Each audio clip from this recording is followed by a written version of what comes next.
Despite often being described as a China hawk in the press, in his second term, US President Donald Trump has taken a remarkably soft stance on Taiwan. Since late July, he's imposed a 20% tariff on Taiwan, barred Taiwan's President Lai Ching-te from a layover in New York at Beijing's request, and suggested allowing exports of previously banned microchips from Taiwan to China in return for 15% of the sales revenue. This has heightened concerns in both Washington and Taiwan itself that Trump might be ditching Taiwan in order to get a trade deal with China. So in this video, we'll explain the US's policy towards Taiwan and what might be motivating Trump's recent shift.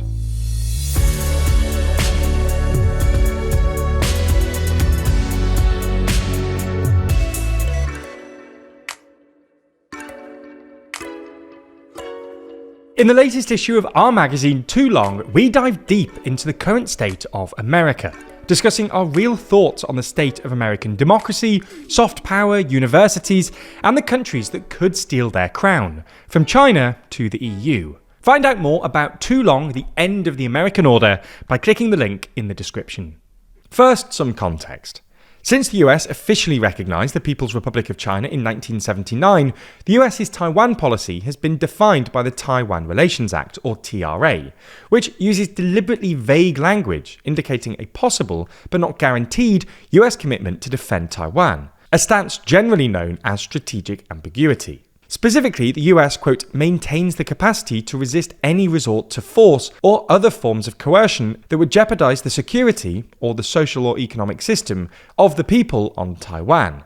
However, different US presidents have held different interpretations of what strategic ambiguity actually means. Biden, for instance, was very forward-leaning on the issue, saying explicitly on multiple occasions that the US would indeed defend Taiwan from a Chinese invasion, and even comparing America's duty to defend Taiwan to NATO's Article 5. Trump's Taiwan policy, meanwhile, seems to have changed between his first and second terms. After his election victory in December 2016, Trump held a direct phone call with Taiwan's then-president Tsai Ing-wen, surrounded himself with so-called China hawks, and signed the Taiwan Travel Act, allowing US officials of all levels to travel to Taiwan, provoking a fair bit of irritation in Beijing. In August 2020, just a few months before the election, Trump sent Health Secretary Alex Azar to the island, the highest-level visit by a US official in decades. Trump also escalated arms sales to Taiwan throughout his first term, culminating in an $8 billion package including 66 upgraded F-16 fighter jets in late 2019, which provoked retaliatory sanctions from Beijing against US arms companies. Trump's tough China policy, meanwhile, was marked by tariffs, sanctions, and further restrictions on Chinese tech firms. However, in his second term, Trump's support of Taiwan has apparently softened. During the 2024 US election campaign, Trump had a go at Taiwan for apparently stealing America's chip business, and suggested that they should pay for their own defense. Trump took things up a notch earlier this year, when he said he'd impose a 100% tariff on Taiwan's chip exports to the US, before imposing a 20% flat tariff on Taiwan last month. Unsurprisingly, concerns have risen about the US's defense commitment to Taiwan, as reflected in recent polls.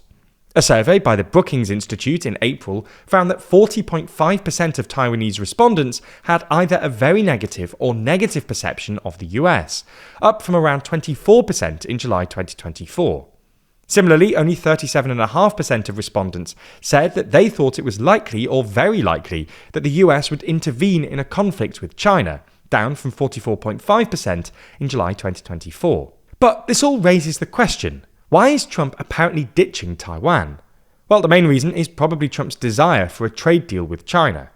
The brief tit-for-tat trade war we saw between the US and China after Liberation Day exposed both that China has more leverage over the US than many commentators first assumed, and that getting a trade deal wouldn't be as easy as Trump thought it would.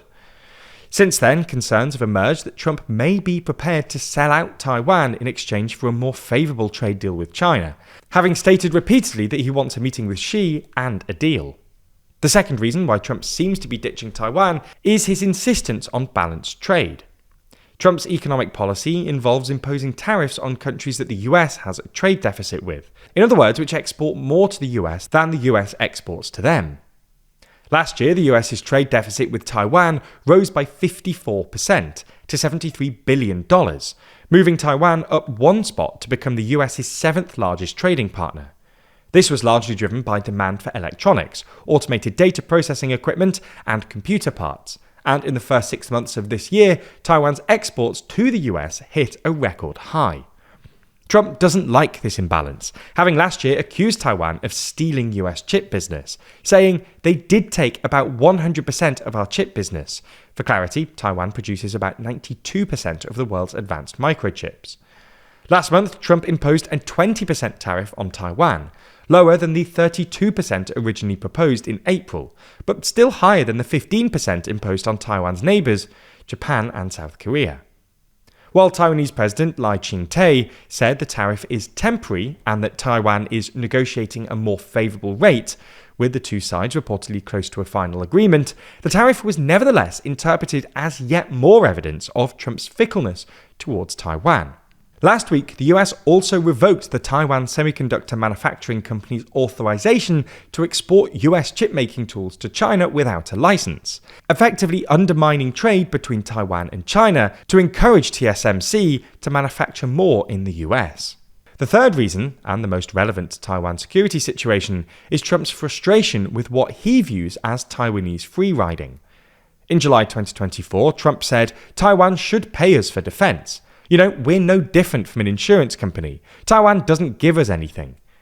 This isn't really true. In fact, as mandated by the TRA, Taiwan relies almost exclusively on the US for arms sales. Nonetheless, Trump's got a point insofar as Taiwan hasn't spent very much on its own defence in recent years, or at least not as much as you might expect from an island facing imminent invasion, hovering between 1.5 and 2.5% of GDP. This is why the Trump administration asked Taiwan in March to increase its defence spending to 10% of GDP. And while this isn't realistic, Taiwan has since pledged to increase defence spending to over 3% of GDP in the coming years. Finally, the fourth reason Trump may be turning his back on Taiwan is his isolationist foreign policy. While his foreign policy hasn't been wholly consistent on this point, Trump has in the past suggested he wants to keep the US out of future foreign conflicts. Nor does Trump seem too stressed about it. In August, Trump claimed that Xi told him China wouldn't invade Taiwan while he was in office. Hopefully, he's right. It's no secret that problem solving is always found at the heart of politics, whether that's through making important decisions or just understanding how the world works. Here at TLDR, we want to stay on top of our problem solving too, so that's why we use Brilliant. Brilliant is an incredibly comprehensive online learning platform that helps you become a better thinker and problem solver, designed specifically to teach you everything from maths, data analysis, programming, and AI from the ground up. You don't need a fancy degree or to have dedicated hundreds of hours to studying, as Brilliant gets you stuck in at the perfect level, allowing you to first start with mastering the foundations, then helps you level up to increasingly challenging problems. Take their fantastic data courses, for example.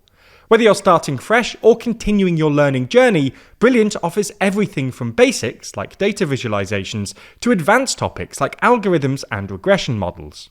Using real-world data from Airbnb, Spotify, Starbucks, and more, you'll learn to see trends, parse and visualize massive datasets, and make better informed decisions. To start tackling those problems and try Brilliant for free, visit brilliant.org/TLDR, scan the QR code on screen, or you can click the link in the description. By doing so, you'll also get 20% off an annual premium subscription, and they'll know that you came from us, which really helps us out.